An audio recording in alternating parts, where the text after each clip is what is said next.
Jai Gurudev. Let me start by introducing myself. I'm Rukmini Prabhakar. I head Sustainable Development for the Art of Living. I've been a sevak with Gurudev Sri Sri Ravi Shankarji for the last 24 years. I teach Art of Living courses, and I've also led and supported many social and developmental projects of the Art of Living in India and internationally. So the purpose of this talk is to introduce a one-of-a-kind report about Art of Living and IHB's work in social development. It's called the India Impact Report 2018-20, Our Commitment to the Global Goals. So this is what the report looks like. So we've never done anything like this before, and we felt that we should bring out a video to explain what this report is all about. So let me start with the background of how this report came about. So when I was heading Art of Living social projects for India between the year 2013 and 17, I was traveling around the country and meeting people in influential positions. And they would ask me, how does Art of Living do what it does? So I thought about it, and honestly, I could never really give them a comprehensive answer to this question. And then I realized that actually nobody had the whole story, except Gurudev, of course. Nobody really knew exactly how we did what we did. The scope and scale of our work is so vast and so deep and so organic that it was very difficult to actually say we do things this way or that way because things were changing all the time.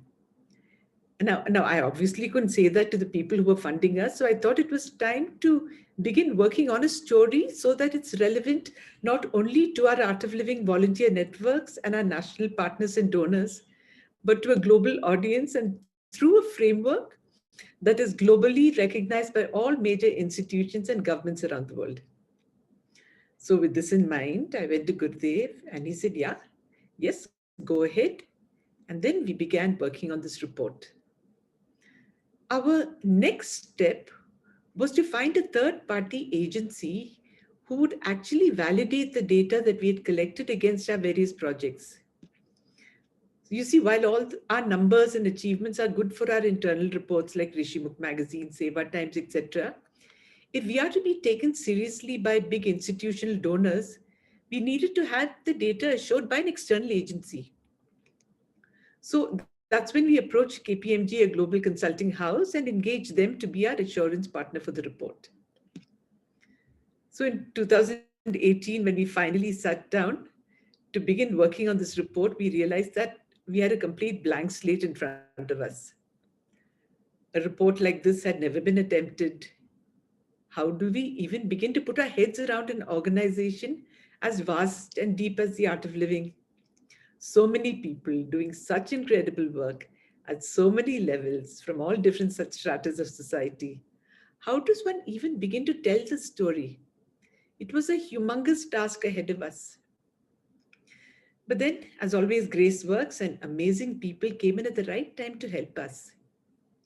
People with experience with global frameworks for development, and we sat together to understand how our work in Art of Living can be fitted into that global framework. And the report that we've written has been written in a language that global funding bodies and humanitarian agencies would recognize and respect.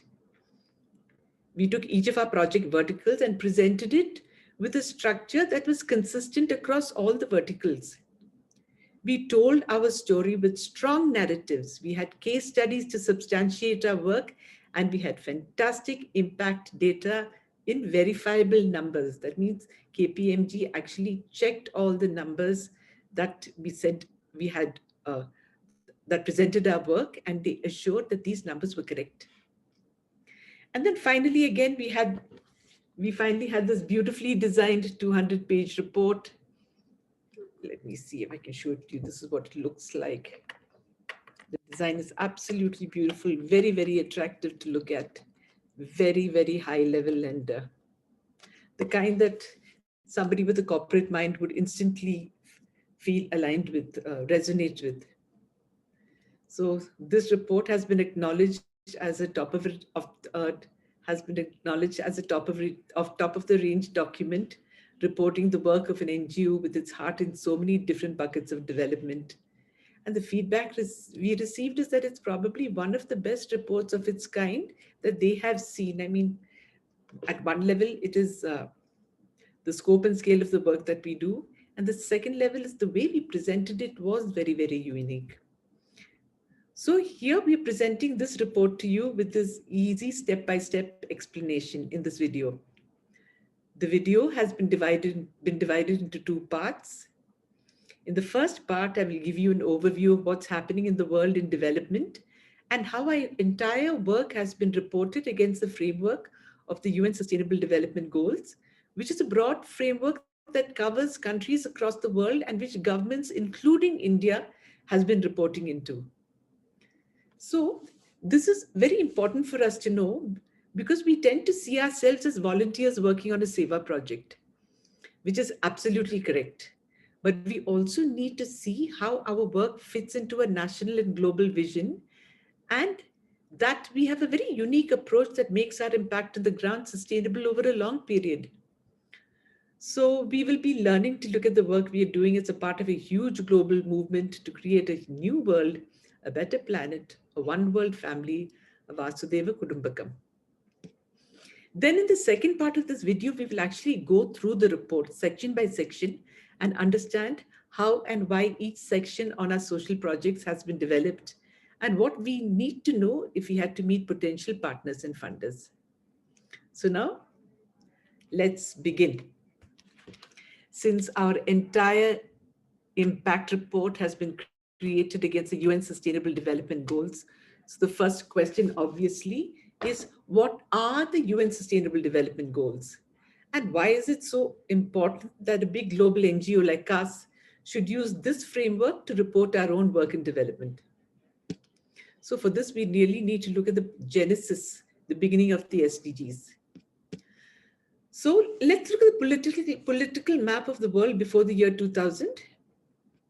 Historically, that is developmentally speaking, countries operated in silos. Individual governments responded to developmental priorities of their land and people based on political borders only.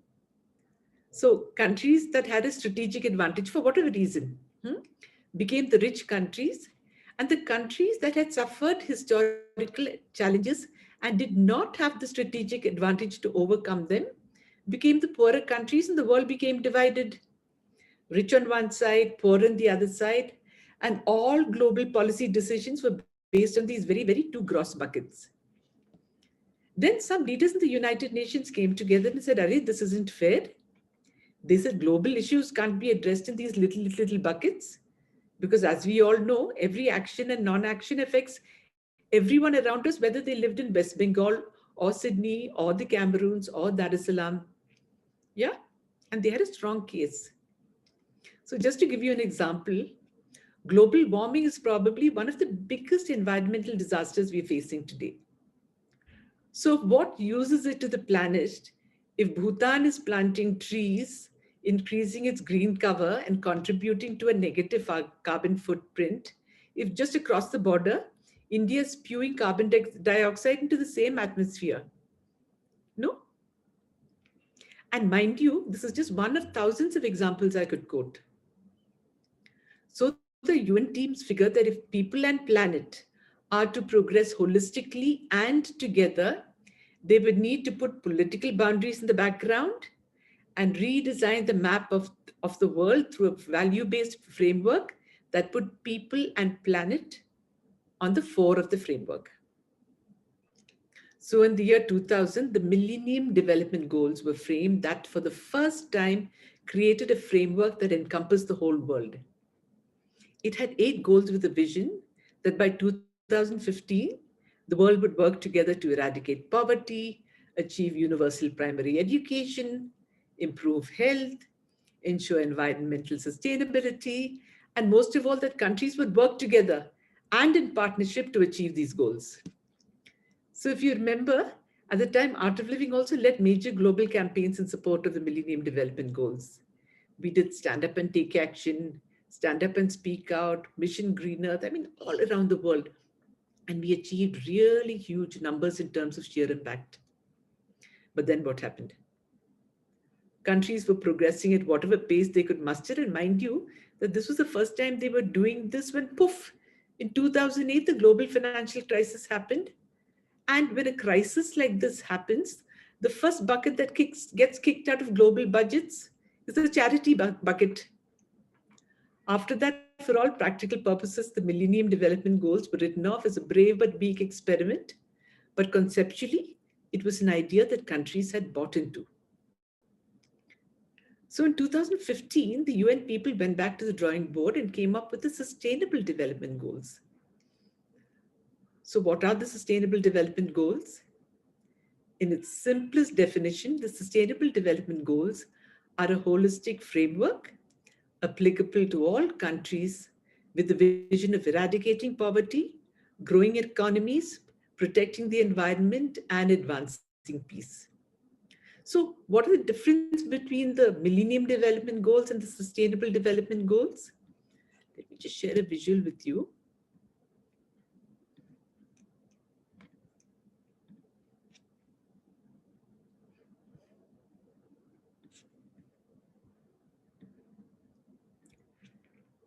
So, difference between Sustainable Development Goals and Millennium Development Goals.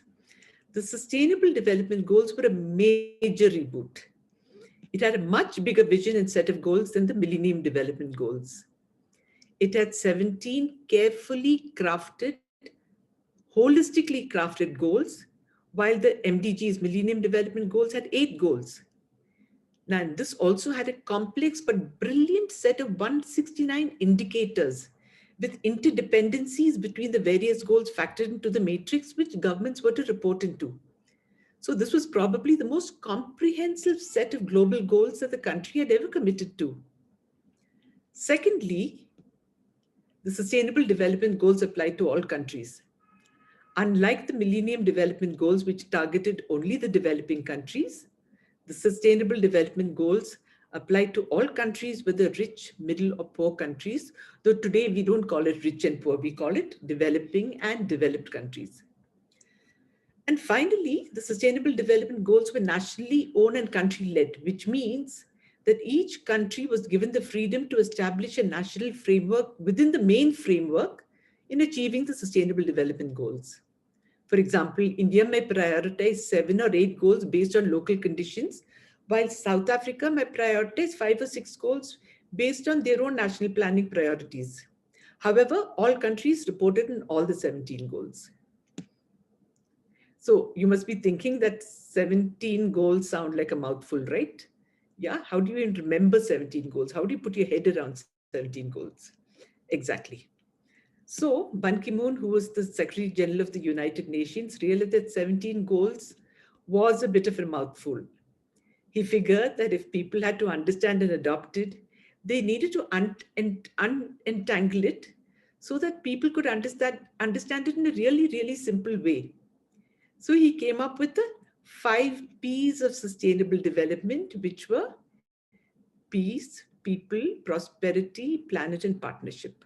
Let me just share that slide. Yeah. So these are the 5 P's of sustainable development. So I'm just going to tell you what these 5 P's represent. The first P I'm going to start with is peace. I'm not going exactly in the order that it's shown there. The first P that I'm going to start with is peace, since that is really the core or foundation of all the work that we do in the Art of Living. The goal for peace talked about a world where countries came together to end all forms of violence, to end exploitation, to combat organized crime, to reduce corruption, bring transparency and governance, and to ensure a world where there is justice for all. Very, very beautiful vision. Then there is P for people. I'm not going according to the order. I'm just saying it as what I feel is priority. So the second is P for people. So there are 5 people issues that the Sustainable Development Goals plan to bring the world together for. They plan for a world without poverty or hunger, where everyone was educated, where people of all genders lived in equality, and where everyone got clean water to drink and had clean and safe toilets to use wherever they were. Next were P for the planet. So in a world where gross neglect and exploitation disturb the very cycle of nature, the Sustainable Development Goals called for strong and affirmative action against climate change.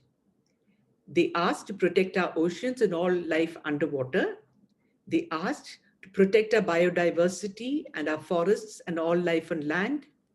And they said, let's work responsibility for management of waste, both toxic and organic. And they told communities and cities to prioritize environmental life above profiteering. The fourth P was P for prosperity. So they said enough of this inequality between rich and poor. Let us work towards a more equitable world. They said, let's bring innovation and infrastructure into industry and enhance progress and prosperity. They said, let's ensure that everyone had a livelihood and an income. And if sustainable progress is to happen, let's provide clean and renewable energy to all to accelerate that progress. And finally, P for partnership. They said, countries, let's partner and share our learnings, share our innovation, share our best practices. In what? In finance, in technology, in trade. They said, let's sort out all our systemic issues and let's build the capacity of all people from all work backgrounds to work for the Sustainable Development Goals. So the question will come. We are talking about all this. Where does India figure here? How are we involved with the Sustainable Development Goals? So in 2015, when 193 countries signed the agreement to achieve the Sustainable Development Goals by 2030, India also signed the agreement. Now, India was a big player here. In India, we have 1/6 of the world's population, and we have nearly 1/3 of the world's 1.2 billion poor. So it is obvious that the role India would play could determine the success or failure of the Sustainable Development Goals, which means that if India achieved all the goals, we can almost assume that the Sustainable Development Goals 2030 had succeeded. So the Indian government, picking up on this, quickly converged the Sustainable Development Goals with India's own National Development Goals. Niti Aayog was appointed by the Government of India as a coordination agency to monitor our work, SDG work at both state and national level. So, which brings us to the question, how is India doing with progress on the Sustainable Development Goals? Actually, in the last 2 decades, India has achieved considerable economic progress. However, economic growth has not been accompanied by structural changes or decent employment generation. There has been progress in poverty reduction and education, but the agrarian crisis and employment crisis have put whatever progress that we've made so far under threat. And of course, the pandemic has thrown our progress towards all the goals in complete disarray. Globally, our rank in 2020-21 dropped by 2 places to 117 of the 196 countries that signed up. And India today ranks even below South Asian countries, including Bhutan, Nepal, Sri Lanka, and Bangladesh. State-wise, in 2020-21, Kerala has performed the best, followed by Himachal and Tamil Nadu, while the worst performing states are Chhattisgarh, Nagaland, and Odisha. Now, let's jump to the global scenario and talk about how the pandemic has impacted the implementation of Sustainable Development Goals globally. See, this is important for us to understand because we have to think more and more from a global perspective. So globally, the scenario is extremely disturbing. I'm going to quote from the UN Secretary General's annual report on Sustainable Development Goal progress, which was recently published. And we will look at the impact taking into account only those goals that have been most affected by the pandemic. So of the 17 goals, I'll just pick up those that have been most affected.